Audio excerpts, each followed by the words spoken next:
Hello friends, आज की video इंसानी बदगुमानियों पर है।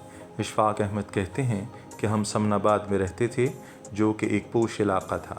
वहाँ एक बेवा खातून आकर रहने लगी, जिसके 2 बच्चे थे। खातून बहुत खूबसूरत, नौजवान, मॉडर्न थी और इसका अंदाज़, रहन सहन कुछ शोख और बाकी लोगों से मुख्तलिफ था। वो खूबसूरत और बारीक कपड़े पहनती और बेतहाशा खुशबू का इस्तेमाल करती, यहाँ तक कि अगर कोई इसके घर के आगे से गुज़रे तो खुशबू की लपटों की ज़द में ख़ुद को महसूस करता।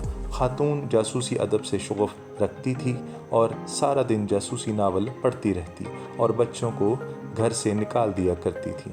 इसके घर कुछ मशकूक लोगों का भी आना जाना था, जिसके बायस खातून के बारे में लोग अच्छी राय नहीं रखते थे।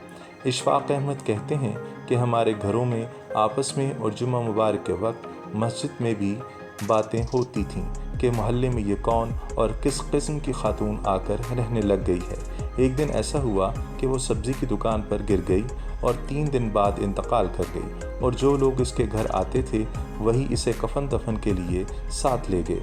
खातून के इंतकाल के बाद लोगों को पता चला कि खातून को कैंसर की लाइलाज बीमारी लाहक थी और जल्दी कैंसर की ऐसी खौफनाक सूरत थी कि इसके बदन से बदबू आती रहती थी, जिस वजह से इसे स्प्रे करना पड़ता था ताकि लोगों को इसके बदन से आने वाली बदबू से तकलीफ़ ना हो।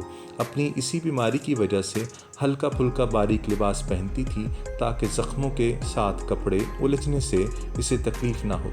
जब तकलीफ़ की शिद्दत बढ़ जाती और वो दर्द बर्दाश्त ना कर सकती तो वो अपने बच्चों को घर से बाहर निकाल कर दरवाज़े बंद कर लिया करती थी ताकि इसके बच्चे इसे तकलीफ़ में देखकर बेचैन और परेशान ना हों।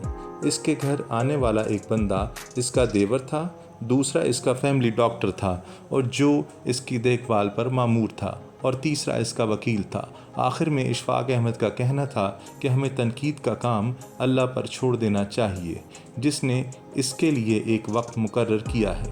हम अल्लाह का बोझ अपने कंधों पर ना उठाएं, क्योंकि इसका बोझ उठाने से बंदा कमज़ोर हो जाता है और फिर मर जाता है।